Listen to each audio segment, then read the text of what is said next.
Hello, my name is Chris Lemaire, and I'm one of the programmers at the American Cinematheque. And we at the Cinematheque are thrilled to be partnering with the Goethe Institute of Los Angeles on this 14th annual German Currents Film Festival. We are very happy to present the film Undine as part of our exclusive selection on our virtual platform. And as you know, we have a very special Q&A with the filmmaker that will begin in just a moment. To start, I'd like to introduce our moderator today, who is the Vice President of the Hollywood Foreign Press Association. Let's welcome Helen Hoehne. Hi, everyone. I'm so happy to be here. And let's start right away. I'd like to welcome you to the Q&A and introduce you to the filmmaker Christian Petzold, who's joining us from Berlin today. Hi, Christian. How are you? Oh, I'm very fine. I was in the forest the whole day, and we are looking for mushrooms, and I hope my wife is preparing them, and I hope they're not poisoned. Oh, great. Well, let's just jump right into. I'd like to start with the inspiration for this film, the fairy tale novella Undine from, I believe, 1811, quite pretty old. I was wondering, what does this mean to you, and what do you love about it? I have when in the 90s of the last century, I read a book about the story of love cheating in the literature, people who cheated love in the literature. And Undine is one of these cheating stories, and it was very well written, this essay by a Switzerland writer. And for me, it was great to read a book like this, because when I was in school, the German literature lessons are very, very boring. And this one was the teacher you always want to have. You hope to meet someone like him in school, but I have to wait until I read his book. And I read it, and this time I start my collaboration with Nina Hoss, and we have made 6 movies together. She's blonde, and she's in front of the camera, and she's female, and she's beautiful. And on the other side, behind the camera, there is a male subject. Yeah, that's me. Yeah? And in the whole story, in the history of this kind of structure, you have exploitation systems. Yeah? But Nina, she's an intellectual. Yeah? And so we talk a lot about this collaboration. Yeah? If we talked about Tippi Hedren and Alfred Hitchcock, yeah? For example, we talked about Ingrid Bergman and Roberto Rossellini, and the behavior of work and the behavior of projection and the male subjectivity in arts and so on. And so in this time we start to talk about this fairy tale Undine, because in Undine this is a story like this. There is a man who fell in love with a girl, but this girl doesn't want him, and so he tried to make suicide. He's going to a little pond in a forest, and in this pond there's a nymph, and this nymph is very beautiful. And if you call her name, she will come out of the water and said, "I'm yours, forever." But there's one contract we have to do, is if you cheated me, if you want to leave me, then I have to kill you, and I have to go back into this pond. This is the story. And he said, "I never want to kill you because you are so beautiful. I want to stay with you together for my whole life." All these words, many men say these words to prostitutes, for example, like "get you out of here," and so. Yeah? And so he take this fantastic, beautiful girl with him into civilization, in his social life. And in this moment, he's very interested. This old girl, the original girl, is interested in him again, because he had this beautiful girl at his side. And so he betrayed her, and she kills him, and she has to go back into this pond. So her whole identity is made by the projection and the desire of a male subject. Yeah? So, and then in the 60s in Germany, or at the end of the 50s, there's a female writer. I love her her work very much. It's Ingeborg Bachmann, and she has written an Undine tale, fairy tale. It's a deconstructed Undine. In this Undine, she says, I have only an identity because of you, yeah? But I want to have an identity by my own, but this is not possible. And in this balance, in this impossibility, in this balance, the story is told. And in this moment, I know where I have a point of telling a story like this. It's a long answer with poor English. I'm sorry about that. Yeah? No, it's a great answer. But you understand that, yeah? Yes, of course. No, but well said. Yeah. For your lead actors, you picked Paula Beer and Franz Rogowski, the same actors you've worked with in Transit a couple of years ago. Can you describe the magic between the two of them and why you wanted to work with them again? The magic,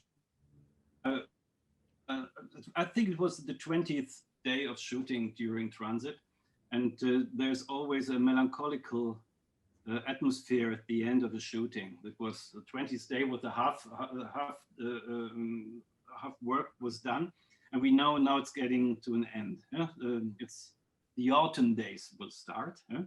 And we are sitting in this restaurant where we have shoot for 7 days, and there was a very sentimental atmosphere. And I said to them, "What I want to work on with you." And I'm a little big liar, yeah? And I said, I have another story for you, but this was not. I make an improvisation, yeah, in this restaurant. I said to them, I have a story, and then I remember this Undine stuff, yeah? And I said, there's a story about, because in Transit, Paula Beer is getting into the sea, and she's dying in the sea, yeah. What's the word in English? Drowning. And Franz Rogowski is waiting for her on the beach at the harbor. Perhaps she's coming back from the death. Yeah? And so I said, we can do it another way around. Yeah? So in the next story, you are a diver who's going into the water, is looking for the love. And she's coming out of the water, yeah? and onto the landscapes, and she's looking for the love, and perhaps you can meet again. This was the only idea we have. And I improvise, I think, for 45 minutes a story. I told them I have written it down, but it was a big lie. But I can lie very well. Have you always wanted to tell the story of Undine through a contemporary lens?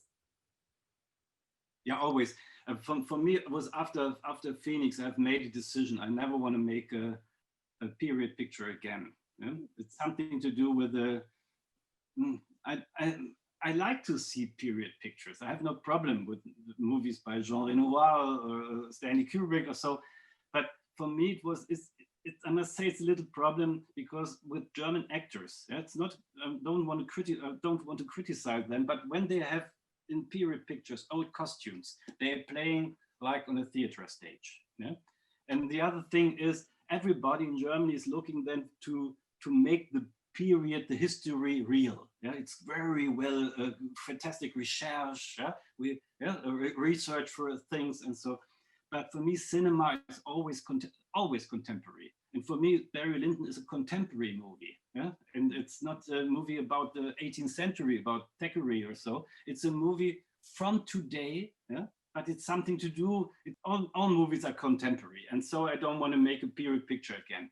Mm-hmm. Okay. And you like to work in trilogies.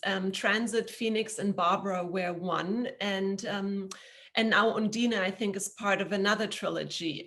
Do you always plan that? And why trilogies?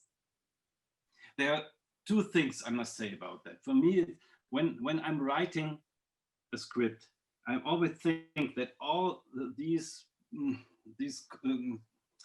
Nebenrollen, supporting actors, the supporting characters, yeah, the supporting characters, they have to be worth that we can tell a story about them, also a 90-minute story. Yeah? So I have always the feeling when I'm writing a script, there's another script in the neighborhood, and on the one on the right side and also one on the left side. So I can write better. There is a the novel by William Faulkner, Wild Palms and the River. I think the river. It's the German Wilde Palmen, der Strom. And these are two totally different novels, but they're together in one novel. It's like a trilogy, but with just two stories. Yeah? And so I'm always thinking it's better for me not to build one house. It's always to build a street. I prefer streets. I don't like the museums from fantastic architectures. Yeah? And I don't like this one house. I want to have a social place, a street, a park, one house, second house. There's something between. Yeah? So I can think better. And I'm always thinking in trilogies like this. And also it's a trick because I'm a Protestant. And when you talk about trilogies, you have to work on. Yeah, because all Protestants are a little bit lazy, and I want to. When I say to myself, it's a trilogy, I have to work on two more scripts. Yeah? But if there's just one script, I can lay down in my bed for the next 2 years, and it's for Protestants, it's like that. Yeah? So is Undine the first film of another trilogy? Yeah. I realize, I think the next 3-4 weeks, the next script, yeah? I have to finish it. It's about fire, because Undine is about water. The next is about fire. So also, I hope, with the same actors. Yeah? And but because of the pandemic situation, you can't plan anything. Yeah? I don't know when I can do it. And all the contracts the other actors have with other productions, they're floating around and you don't know anything. It's I don't know. Perhaps I have to find new faces, but it's no problem. I think I want to realize it in the next autumn, the next movie, but the pandemic situation. So I think I have to wait 1 more year. Mm. What would be the third element if you have water and fire? Gas. Oh. Yeah. I have a small idea about gas, but it's not. I can't work on it now. But it's nothing to do with the Holocaust or something like this. It's something to do with air, with people who wants to go in balloons. Yeah, like it's a balloon story. It's based on an English novel. Yeah, and this novel is in my mind. But if I'm too close to this novel, I have to buy the rights. I must look what I can do. The third one is it's gas in a balloon. You know, you can make voyages, journeys with. Yeah? Mm-hmm. Okay. You also like to work with the same actors from movie to movie. How important is that familiarity to you? Yeah, this is. When I was 18, I have written a German magazine, by a very cineastic magazine. In German, the name is Filmkritik. Yeah? It's one of the most important magazines in Germany. When I was 18, I lived in a town with no cinema. Yeah? The cinema was just in my head and in the literature. I have to read American cinematographer, Filmkritik. I have to read about cinema. I have to desire cinema, but there is no cinema. I have to make a long journey in big cities to see a movie. It's just television and so. And there was one, in this Filmkritik magazine, there was one an edition about John Ford. Yeah? It's called The Stock Company. I remember, Stock Company, John Ford. And you see, in all the John Ford movies, you have the same actors, different characters, but the same actors, and you have the same people behind the camera, the same people in the post-production, and I like this. Yeah, it's for me, it's something not this is not a family with father and son and guilty economy and so guilt economy. It's something to do.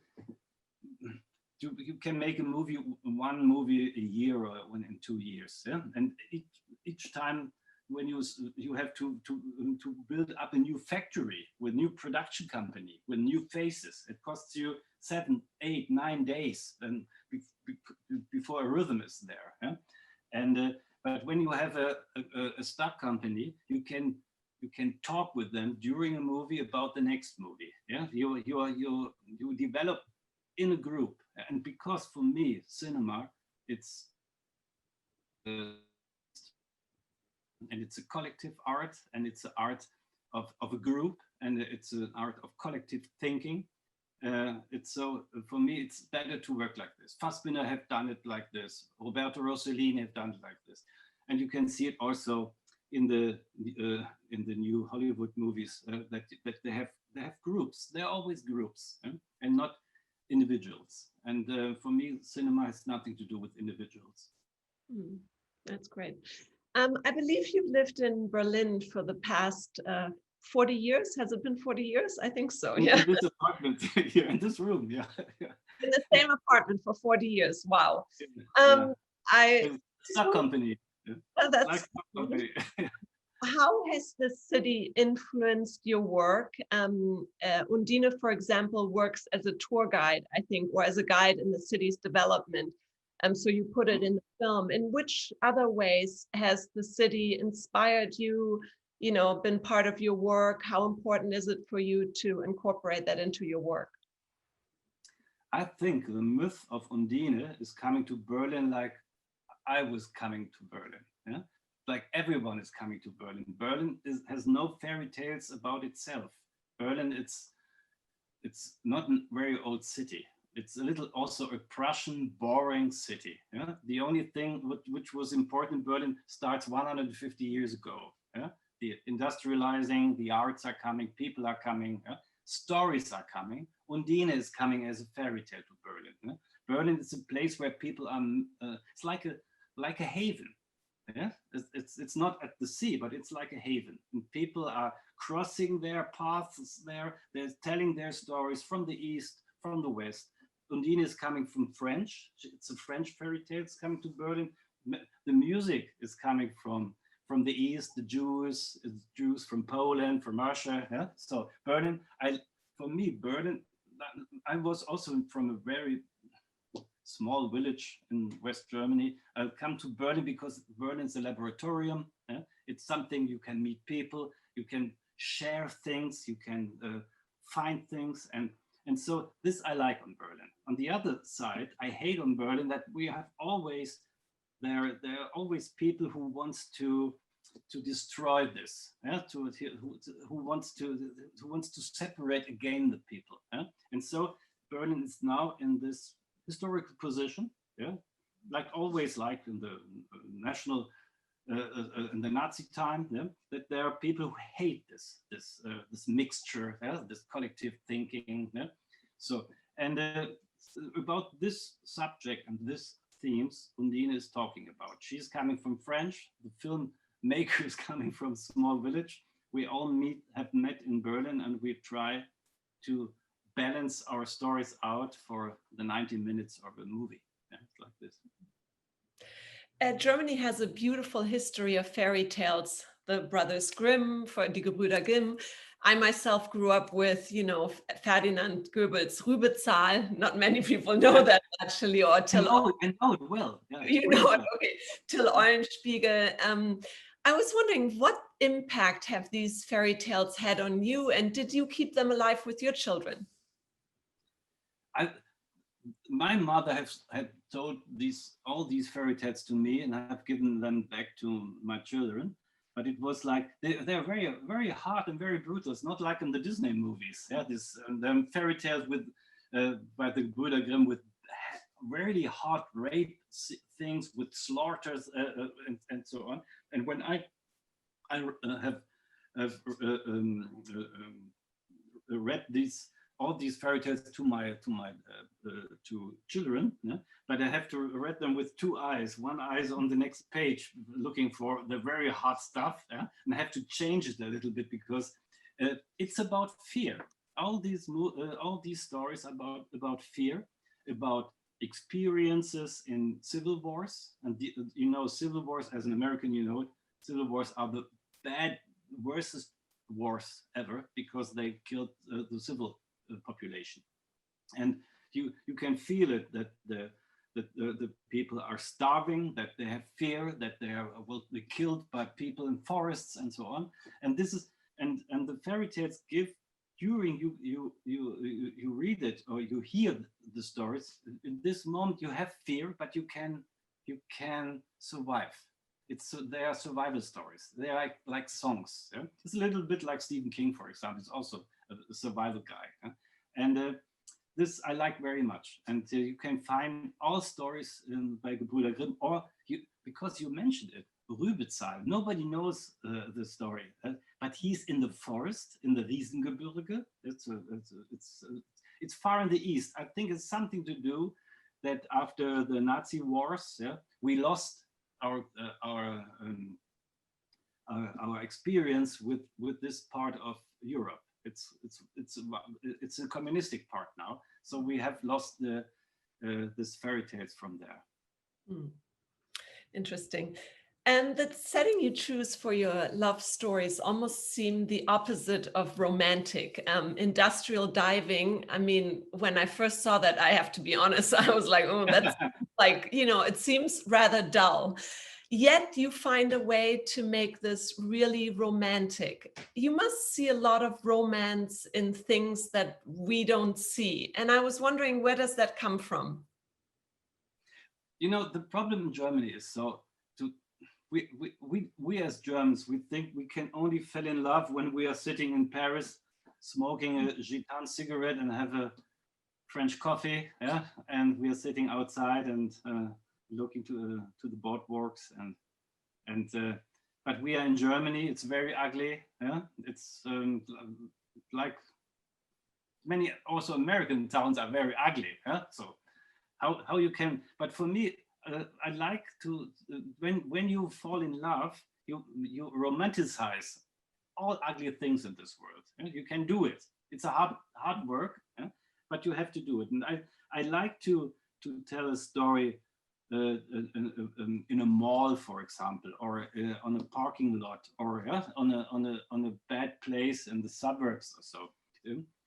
For me, I learned this in the American movies, I must say, yeah? Because the Americans, they say, this is our country, these are our ugly cities, yeah. So, but we have fantastic stories. Yeah? I think I saw a movie with Kirk Douglas as an architect, and here from Vertigo, Kim Novak as a solo education mother. Yeah? It's very ugly, this suburb, but they have a love affair, and this love affair and this their desire and their romance, and yeah, I think it built up the world, yeah? And they don't need Paris, yeah? And the Germans think we have to need Paris, but I think we can also find Paris in our heads. Are there any literary pieces that you find extremely romantic? For Undine or in my life? In your life.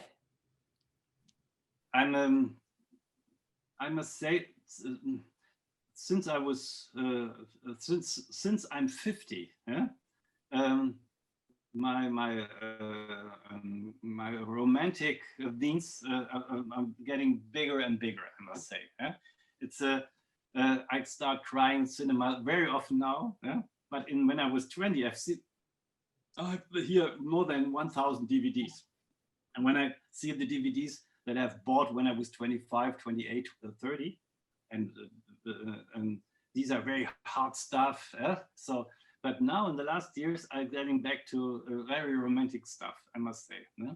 When I see the Bridges of Madison County, for example, with Meryl Streep, I'm away. I'm gone. Yeah? It's too much for me. But it's also a fantastic film, I must say. Yeah? But my first 10 years as a cineast, it's really hardcore, destructive stuff I've seen. And I hope that I can see all these movies I like so much when I was 20 again. And I feel and see there another subversions in them, I must say. And Christian, I want to ask you, you recovered from COVID. And first of all, you look great. You seem very healthy, but how do you feel? And what did you learn about yourself during the pandemic? Yeah, I was in Paris, and I was infected in Paris, not with the love, I was infected with the virus, and on a real love place in the cafe with Simone de Beauvoir and Jean-Paul Sartre, infected, and then when I came back to Berlin 5 days later, I have to stay in bed with fever for 3.5, 4 weeks. And it was very hard. Just not. It was like when you are a child. Yeah, when you were a child, when you were ill, it costs you 2 or 3 weeks sometimes in bed. Yeah? So, and this was a little bit like this, but there was a big fear that the lungs will get infected too, and then I think. Then there is a possibility to die, and this was like this Damocles sword, yeah, sword. Yeah. Damocles sword. Okay, and but the good thing was that you have fantastic dreams when you have fever, and these dreams I had in this time, they are much better than the Cannes Festival, I must say. Yes, the competition in the Cannes Festival, and it was fantastic stuff. Also adult movies, I must say, in my dreams. But I was written on a script in February, and I stopped this after the COVID infection because it was a dystopic subject, and I don't like it anymore. And so I want to make a movie again with bodies and sensuality. Sensibility, and so I changed it, and the next one is the second part of the trilogy with fire and people at the Baltic Sea, and their love and their desire, and the fire which is coming from outside and will burn them from the forest, and the fire which is coming from inside and will burn them too. The pandemic obviously locked, everyone up, and we couldn't go to the theaters. Now, you were, I think, very lucky with Undine because it ran in actually German theaters when they were open. How important was that to you to see this film on the big screen? Yes, it was like this. We have a lockdown March, April, May, and June, and on the 2nd on July. The cinemas were reopened with Undine. So I have to make a little journey through Germany to many, many cinemas so that I will be part of this reopening, like an event, a little bit advertisement. So I can see how all these cinemas start from their winter sleep. So the machines, the projection machines start on. You can smell the popcorn again. You can see many people who are unemployed for many months and they are out of money for many months. They start again to work and to have a social life. And Undine was just a part of it. But when I've seen my own movie the first time with audience on the 2nd of July, because it was not possible during the Berlinale Film Festival for me to see it by myself. I can't stay on the premiere very well. It's not good for my soul and health. And so I sat there and saw the movie, and I thought for a moment that Undine is coming out of the water and this movie is coming out of the winter sleep, and it was something to do with life. This was a fantastic experience. Now we have a second lockdown, and the only thing we can do in Germany, which is allowed to do, is to consume and to work.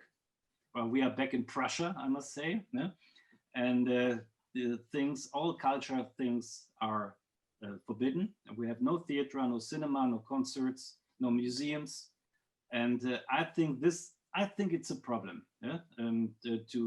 Because we need narration, we need stories to survive, like the Grimm's fairy tales, but we haven't got the place for it. Yeah, where we can talk about something. And after the first lockdown, I was in Nuri Bilge Ceylan's movie Under the Pear Tree, I think the English title, a 3.5-hour Turkish movie. I like very, very much. I love it, really. I can see the world again through the cinema, I must say. I haven't seen, there are trees outside, but I can see a tree and I can see an eye of people and a look and their bodies, and I can see the world with the help of the cinema.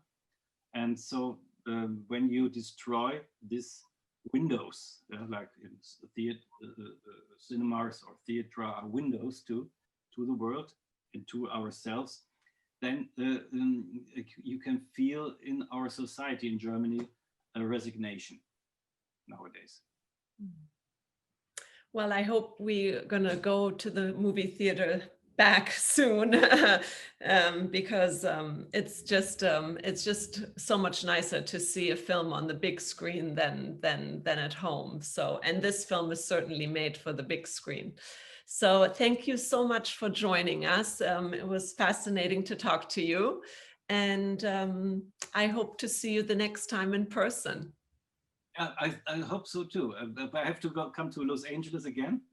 Yeah, I wait for the election tomorrow night, and then the pandemic will stop, and then we will meet, I'm sure. Great. Okay, wonderful. Thank you. Thank you very much.